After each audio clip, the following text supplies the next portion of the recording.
Le procès de Megan Thee Stallion et Tory Lanez a débuté la semaine dernière, 2 ans après les faits. On va remettre les choses dans leur contexte. Megan, Tory et Kelsey, l'ex-best friend de Megan, sont allés à une soirée chez Kylie Jenner. Cependant, la soirée a mal terminé et des coups de feu ont été tirés. Megan a terminé blessée. Au départ, elle a dit à la police qu'elle avait été blessée par du verre. Un premier médecin avait confirmé ses dires. Par la suite, un médecin a déclaré avoir retrouvé des fragments des restes de balles dans ses pieds et elle déclara que c'est Tory qui l'a blessée. And they say to you, what happened here?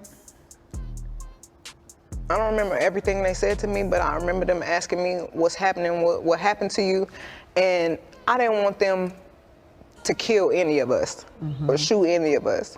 So I just said I stepped on glass because I didn't. Why did you say that? Why didn't you say you shot me? I didn't. For some reason, I was just trying to protect all of us because I didn't want them to kill us. Like even though this person just did this to me, my first reaction still was to try to save us. Like, I didn't want to see anybody die. So I just said.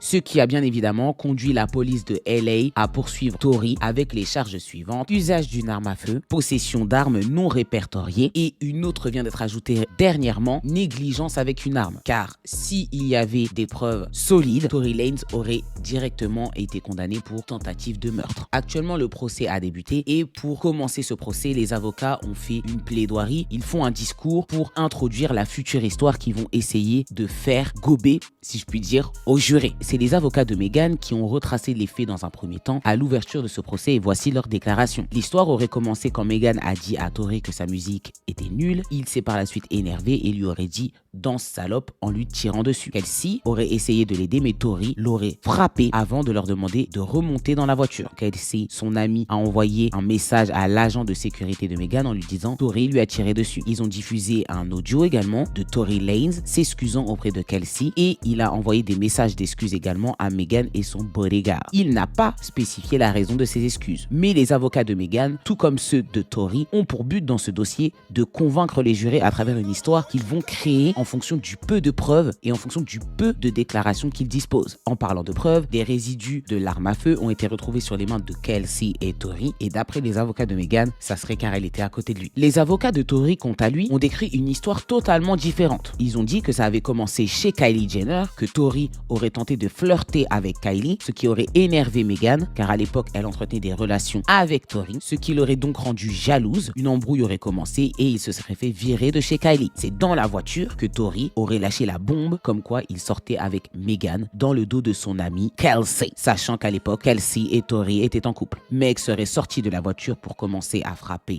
Kelsey. La défense de Tory Lanez ont également trouvé un témoin, Sean Kelly, qui les aurait vus et aurait contacté la police. Il y aurait eu une lutte pour avoir le pistolet avant que les coups soient tirés, ce qui pourrait laisser penser que Tory aurait voulu prendre le gun à Kelsey pour l'empêcher de tirer. Et voilà pourquoi les deux auraient des résidus sur les mains. Tout ça, ce ne sont que des déclarations de la part des deux parties. Cependant, tout ce qui est dit devra être prouvé durant le procès. Pour le moment, on a pu voir à la barre Megan et Kelsey. Megan est apparue à la barre très émotive en disant qu'elle aurait préféré que Tory la tue au lieu de subir ce qu'elle subit. Elle a dit que cette situation l'affecte et affecte son image dans l'industrie. Elle a même fait référence à une chanson de Drake, Circle Loco, où il remet en cause le fait qu'elle se soit fait tirer dessus. Elle a admis avoir eu des relations avec Tory Lanez, ce qu'elle avait nié auparavant dans une précédente interview. Did you have an intimate relationship with him? Like sexual? Yeah. Megan, did you have a sexual relationship?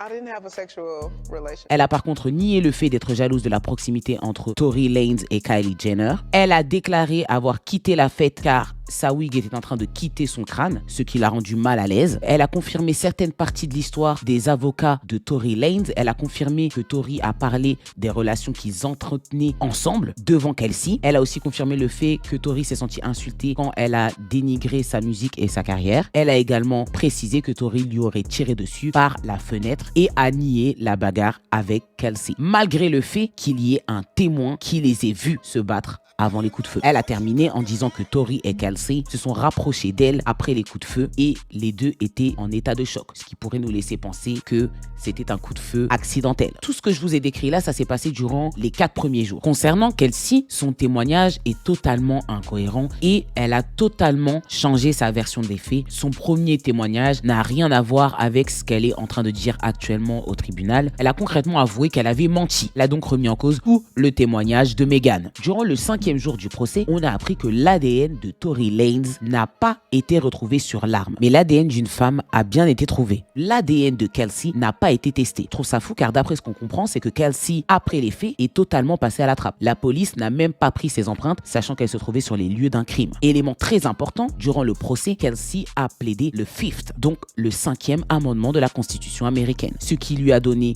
une immunité. Elle ne sera pas obligée de témoigner contre elle, ce qui veut dire que tout ce qu'elle dira, si c'est incriminant pour sa propre personne, ça ne sera pas retenu contre elle. La question que je me suis posée est la suivante: qu'est-ce qu'elle a bien pu faire qui l'a poussée à dégainer le 5e amendement tel un totem d'immunité? Dans les prochains jours, Tory devrait faire son apparition à la barre et d'autres témoignages sont attendus durant ce procès, tels que celui de Kylie Jenner, maybe, vu que tout ça a commencé chez elle, et peut-être celui de son beau-père Corey Gamble. Pour rappel, Megan risque de ruiner sa carrière si elle s'avère qu'elle a menti sur un sujet aussi grave qui aurait pu mettre Tory en prison pendant des années, et Tory, quant à lui, risque jusqu'à 22 ans de prison et d'être rapatrié au Canada. Je te remercie d'avoir regardé cette vidéo. N'hésite pas à mettre un petit like en guise de soutien et je vous tiendrai au courant de la suite des événements.